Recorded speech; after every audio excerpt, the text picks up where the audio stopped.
दीदी, ड्रामा अनुसार बाबा कहता है कि हर ब्राह्मण में कोई ना कोई विशेषता ज़रूर है। हर बच्चा जो बाबा का है उसमें कोई ना कोई विशेषता संपन्न है। आपको क्या लगता है कि आपकी कौन-सी विशेषता के कारण बाबा ने आपको इस कार्य के निमित्त चूज़ किया?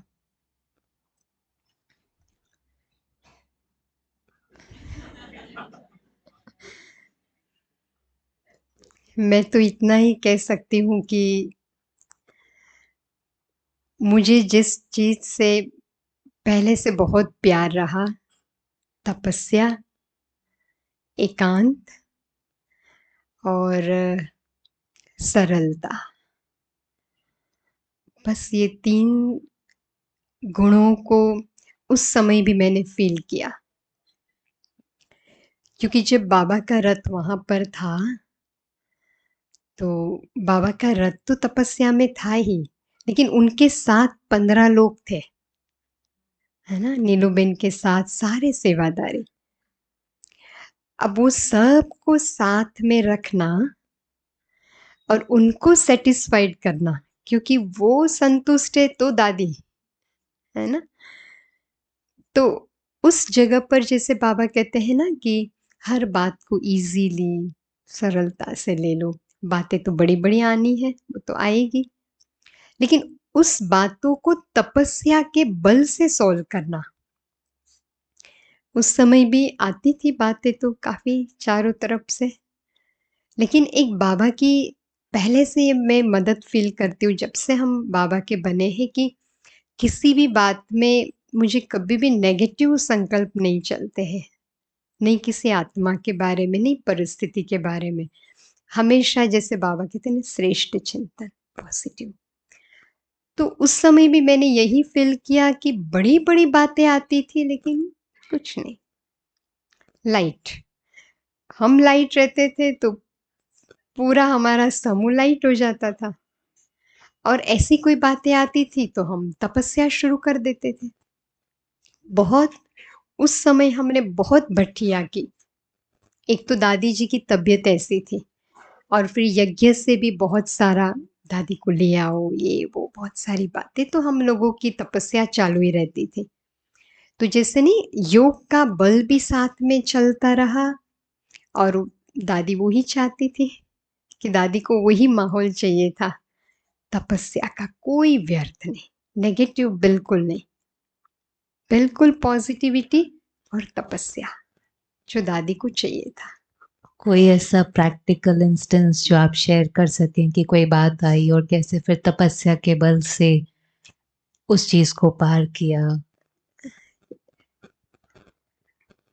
बाबा का रथ हमारे पास था तो गेस्ट तो काफ़ी आते थे और आप सब तो सुनेंगे तो वो जो फ्लैट है जहाँ पे दादी रहती थी वो तो 1000 स्क्वायर फीट का है, 2 बेडरूम हॉल किचन।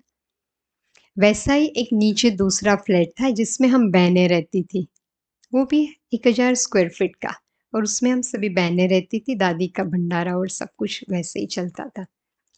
अभी ये 2 फ्लैट में बाकी क्लासरूम हमारा अलग है, दूसरी बिल्डिंग में है। अब मेहमान आते थे बहुत सारे और चारों तरफ से 3-3 ग्रुप्स आते थे। कोई 10, कोई 12, कोई 8, कोई 7। अभी एक ही हॉल है और एक ही कमरा है। तो जब फ़ोन आते थे फिर उसको लेने, ले जाने। तो जब बहुत सारे प्रोग्राम्स आते थे और दादी के पास तो कोई को नहीं 2 मिनट से ज़्यादा दादी के पास हम नहीं कोई किसी को खड़ा रहने देते थे। तो उस समय भी मैं सिर्फ़ संकल्प करती थी, बाबा आपके बच्चे आ रहे हैं, अब आपको मैनेज करना है। दिखने में तो मैनेज करना कोई संभव लगता ही नहीं था, इतने आए, कहाँ बिठाए, कहाँ भोजन। लेकिन मैंने अनुभव किया वो 1.5 साल में सब कुछ ईज़िली, बस यहाँ से ईज़ी रहना था और ये मैंने बहुत फ़ील किया कि मुझे यहाँ से ईज़ी सब कुछ होता था और सब संतुष्ट होके जाते थे और सेवाधारी भी सब इतने अथक बन के करते थे। भंडारा तो बाबा का रात के सिवा नॉन स्टॉप चलता था। भंडारे वाले और सब अथक। तो वो जो 3 साढ़े 3 साल का पीरियड गया, उसमें हमने यही महसूस किया कि ख़ैर मुझे तो मैं ये नहीं कहूँगी कि वो दादी की एनर्जी थी। हम सबका तो निमित्त मात्र था, लेकिन जैसे दादी एक बार हम और आशाबेन दादी जी को मिलने गए तो दादी ने कहा, "सब ठीक चल रहा है? कुछ तकलीफ़ तो नहीं हो रही है ना?" हमने कहा, "दादी आप और तकलीफ़? ऐसा आप कैसे बोलते हो? सब बढ़िया चल रहा है दादी, हम तो सब मज़े से ले रह रहे हैं।" और सचमुच इतना मज़े से हम सब रहते थे। एक ही कमरा होता था, एक ही हॉल था। तो ये जैसे लग रहा था कि जो कमाल है वो हमारे संकल्पों की, हमें सिर्फ़ वो वेवलेंथ बाबा के साथ रखनी है यहाँ पर। बहुत कुछ सब अच्छा हो रहा है, अच्छा होगा तो अच्छा ही होगा। दादी जब वहाँ थी तो सोसाइटी में काफ़ी प्रॉब्लम्स आए। अब उस समय मैं ये सोचती थी भगवान का रथ है और देखो ये भी वंडरफुल पार्ट है क्योंकि लोग आते थे तो बहुत विरोध हो गया पूरे सोसाइटी में। ये भी एक बहुत बड़ा पेपर था लेकिन वो भी पार हो गया, बहुत सहजरीति से। तो कोई डिफ़िकल्टी फ़ील ही नहीं हो रही थी। कभी ऐसा भी होता था कि सब कुछ करने के बाद भी, शुभ भावना रखने के बाद भी कोई रूठ गया या नाराज़ हो गया, ऐसा भी हो जाता था? आत्माएँ तो नंबरवार होती है लेकिन अच्छा हो जाता था उसको भी बहुत कम होता था लेकिन होता तो था ना। संगठन है तो लेकिन मुझे ये महसूस हो रहा था कि जब कुछ ऐसे होता था ना तो दादी बड़ी पावरफुल दृष्टि दे देती थी। तो सब अच्छी तरह से मैनेज हो जाता था। दीदी इस ब्राह्मण जीवन में हर एक का हिसाब-किताब है और कई प्रकार के पेपर भी आते हैं, तन के, मन के, धन के, संबंध के। आपके लिए कौन-सा पेपर सबसे चैलेंजिंग रहा है और कैसे आपने किस पुरुषार्थ से उसको बहुत हल्का कर दिया या पार किया है? पेपर्स तो मैं ये कहूँगी कि बाबा बहुत अनुभवी बना रहे हैं। आपको और पेपर आते हैं कि दीदी आते ही नहीं हैं? पेपर्स तो हर एक को आने ही है लेकिन पार बहुत ईज़िली हो जाते हैं। मैंने तो ये अनुभव किया कि जब से मैं गामदेवी में आई हूँ, 94 से, सभी बड़ों-बड़ों के साथ हाँ, सभी महारथियों के साथ रहने को मिला, तो बाबा ने बहुत अनुभवी बनाया। लेकिन सबकी दुआएँ और हाजी का पार्ट क्योंकि यहाँ पर हम आए तो भी बड़ी दादी ने ही भेजा था, तो वहाँ पर भी हाजी का ही पार्ट था और बस बाबा के साथ की लगन तो मुझे आज तक कोई भी पेपर डिफ़िकल्ट नहीं लगे हैं। ऐसा लगता है कि बाबा बहुत अनुभवी बना रहे हैं और जैसे हर एक को और भी बहुत बना रहे हैं, आगे भी बहुत अनुभवी बनना है। क्योंकि दीदी एक तरफ हम कहते हैं कि भाग्य भी बहुत है कि हम भिन्न-भिन्न दादियों के साथ रहे, उनकी पालना मिली, उनसे सीखने को मिला, उनकी दुआएँ मिली। लेकिन उन सब के साथ आप जैसे छोटे थे तो एडजस्ट करना या रहना, उसमें भी कुछ पुरुषार्थ था। उसमें क्या आपका इंटरनल एफर्ट क्या रहा, जिसने बहुत कम समय में बहुत आगे बढ़ा दिया? सबसे बड़ी धारणा तो मैंने यही पाई कि किसी के भी साथ रहकर अपने संस्कारों को मिला लेना है तुरंत। संस्कार मिलन, जिसकी सामने वाली आत्मा की जो चाहना है, वैसे अपने आप को ढाल देना। फिर चाहे किसी भी प्रकार की आत्मा क्यों न हो। तो ये जो फ्लेक्सिबिलिटी जो बाबा कहते हैं ना, अपने आप को एडजस्ट कर लेना, लेकिन वो एडजस्ट भी कोई मजबूरी से नहीं, बहुत खुशी से और बहुत पॉज़िटिविटी से। तो जहाँ-जहाँ मुझे अपने आप को सेट करना पड़ा तो मैंने बड़े प्यार से एन्जॉय करके किया। तो बहुत सरलता का अनुभव हुआ और हो रहा है अभी भी। लेकिन हाँ, उसमें तपस्या तो चाहिए। अगर बाबा के साथ की लगन आपकी कम हो गई, तो फिर ये पॉसिबल नहीं है। तो बाबा के साथ का बहुत गहरा अनुभव और पॉज़िटिविटी जो बाबा कहते हैं, हर बात में पॉज़िटिव देखना, तपस्या बस। तो आप जब तपस्या कहते हैं और बाबा की याद में लवलीन होते हैं और लगन में मग्न होते हैं, तो उस समय की फीलिंग क्या होती है? उस समय बहुत अपनापन महसूस होता है बाबा से। ऐसे लगता है कि हर बात जैसे नहीं मुझे बाबा के समीप ले जाती है, क्योंकि शक्तियाँ तो बाबा से ही लेनी है। तो बात आई, बाबा के समीप ले गई, बात आई और अपने अंदर की शक्ति को बढ़ा के गई, बात आई और ज्ञान के खजाने को और मजबूत करके गई। ये फ़ील होता है। और इस समय दीदी आपका क्या विशेष पुरुषार्थ चल रहा है? आने वाले समय को देखकर आपको क्या लगता है कि इस समय क्या पुरुषार्थ होना चाहिए और आपका भी विशेष क्या पुरुषार्थ इस समय है? अब जो फ़ील होता है कि अब ज़्यादा से ज़्यादा अपना अटेंशन, मनसा सेवा, अपनी सूक्ष्म स्थिति और वृत्ति से वाइब्रेशन फैलाना, इसके ऊपर ही बाबा का भी जोर है और मेरा भी ज़्यादातर यही फ़ोकस अभी है कि निमित्त मात्र स्थूल सेवाएँ जो बाबा कराते हैं, वो तो करनी है, लेकिन अभी सूक्ष्म सेवाएँ और सूक्ष्म स्थिति पर ज़्यादा अटेंशन है। आपने जैसे शेयर किया था कि दादी ने भी लास्ट में बहुत तपस्या करके संपन्नता को प्राप्त किया।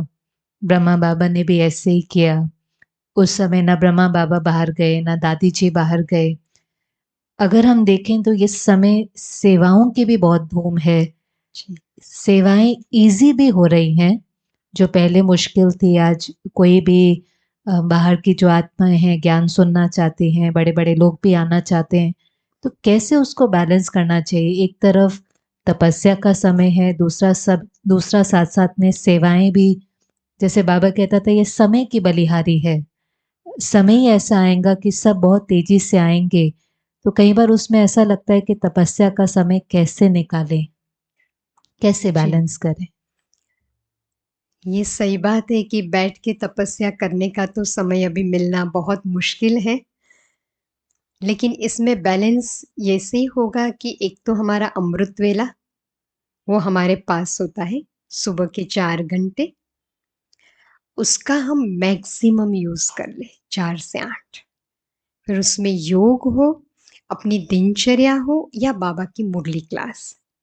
वो 4 घंटे में हम इतना ज़्यादा जमा कर लें, बाबा को हम अपने साथ ही पकड़ के रखें, कि वो 4 घंटे का बल आगे के घंटों में भी हमें बाबा की याद में सेवा करने के लिए मदद करेगा। और दूसरा, ये सबसे ज़्यादा अटेंशन रखना चाहिए कि किसी भी आत्मा के साथ हमारे कोई हिसाब-किताब अभी नहीं बनने चाहिए, संकल्पों से भी नहीं। कभी-कभी हमारे संकल्प चलते तो ये भी हिसाब-किताब बनते, कोई बोल ऐसे नहीं, नहीं वाणी से हिसाब-किताब बने, नहीं कर्म में कोई हिसाब-किताब बने। तो इससे आत्मा हल्की होती जाएगी और फिर सेवा के समय बाबा के साथ रहकर सेवा करने की प्रैक्टिस बढ़ाएँ। तो इसमें हमें जमा का खाता अनुभव होगा कि हम निमित्त सेवा कर रहे हैं, लेकिन हम बाबा से जुड़े हुए हैं। तो ये बैलेंस बढ़ाना और इसकी प्रैक्टिस हमें और ज़्यादा करते जाना है। फिर बाबा हमें टच करेगा, क्या, किधर, कैसे और कितना करना है। कभी सेवाओं में ना भी कहना पड़ता है क्योंकि अपॉर्चुनिटीज़ बेहद की हैं और बाबा हाजी का पाठ पक्का करने के लिए कहता है, तो जैसे आपने लास्ट में कहा कहाँ, कितना, कैसे करना है, तो कभी ऐसा भी समय आता है कि किसी चीज़ को, किसी सेवा को, किसी बात को ना भी कहना पड़ता है? कभी-कभी होती है ऐसी सेवाएँ तो उसको देखना है कि भई इस सेवा में कितनी ज़रूरत है। तो उसी आधार से हम कुछ एक सेवा को चल सकता है, बाबा की सेवा नहीं रुक रही है। हमारे नहीं जाने से या हमारे नहीं उपस्थित होने से भी वो सेवाएँ अच्छी हो रही है, तो वहाँ से हम अपने आप को समेट सकते हैं। क्योंकि उसके बदले जो मनसा सेवा है, अभी इसकी ज़रूरत बहुत है और बाबा को वो बच्चों की बहुत ज़रूरत है कि जो अपने वृत्ति और मनसा से सारी आत्माओं का आह्वान कर उसे शक्तियाँ दे सकें। मनसा सेवा करने का सबसे बेस्ट समय कौन-सा है? नुमा शाम और अमृत वेला तो है ही, ये तो सबसे दोनों बेस्ट है बाबा ने कहा है और बाकी तो हम दिन भर में कभी भी कर सकते हैं। किसी एक व्यक्ति के प्रति खास मनसा सेवा करनी चाहिए कि विश्व के प्रति ही करनी चाहिए? बाबा ने तो कहा है कि बेहद में करना है, लेकिन हाँ, ज़रूरत है, जैसे कोई आत्मा बहुत तकलीफ़ में है, तो ज़रूर हमें करनी चाहिए। उस हुँ। समय हमारी अंदर की फीलिंग क्या होनी चाहिए? क्योंकि कई बार हम बहुत वैसे शायद मनसा सेवा के लिए समय न भी निकालें, पर आज कोई बीमार है, तो हम बहुत-बहुत समय भी निकाल पाते हैं। तो फीलिंग्स में हमारी इंटेंशंस में क्या होना चाहिए? बाबा के साथ कंबाइन होकर वतन में या तो परम धाम में, उस आत्मा को भी हम इमर्ज करके पहले तो बाप समान स्थिति में हमें स्वयं को लेके जाना पड़ेगा और साक्षीपन की भी स्थिति होनी चाहिए और साथ में उस आत्मा को हमें हेल्प करनी है। तो साक्षी स्थिति में रह कर के हमें उसको वाइब्रेशंस देने हैं कि बाबा इस आत्मा को ज़रूरत है, दे रहे हैं वैसे। क्योंकि साक्षीपन की स्थिति होगी तभी हमारे वाइब्रेशंस उसको अच्छी तरह से पहुँच पाएँगे। वरना कई बार हमारा बच्चा है, पति है, लेकिन तो भी उसमें वो डिटैचमेंट और हाँ, साक्षीपन जी। आवश्यक है, जी, तो ही वो जी। चीज़ वर्क हाँ, भी करेंगे। बाबा ने इसको भी अव्यक्त मुरलियों में क्लियर किया है कि जहाँ मेरापन अटैचमेंट है तो इतने वाइब्रेशंस नहीं असर करेंगे। तो वो भी आत्मा है, मैं भी आत्मा, मैं बाबा का बच्चा, वो भी। दीदी, बाबा कई बार कहता है, "अपने सारे बोझ मुझे सौंप दो, मैं आया ही हूँ इस समय लेने के लिए, प्यार की रस्सी में मुझे बाँध लो।" पर फिर कहीं कहते हैं कैसे सौंपे? आखिर तो हमें ही उस चीज़ का सामना करना है, हमें ही बच्चों को सँभालना है, हमें ही बीमारी को पार करना है, ये सौंपना होता क्या है? सौंपना माना संकल्पों से फ्री हो जाना। हाँ, सौंपने का सिंपल मीनिंग यही है कि मैंने एक बार बाबा को कह दिया कि बाबा आप सँभालना। फिर उसके बारे में जो हम संकल्प करते हैं ना व्यर्थ, अब कैसे होगा, क्या, कैसे, बस वो संकल्प नहीं करना है और जब-जब संकल्प आए, तो हम वो दृश्य सामने लाए कि जैसे कोई एक व्यक्ति को हमने काम सौंप दिया कि भई तुमको ये काम करना है।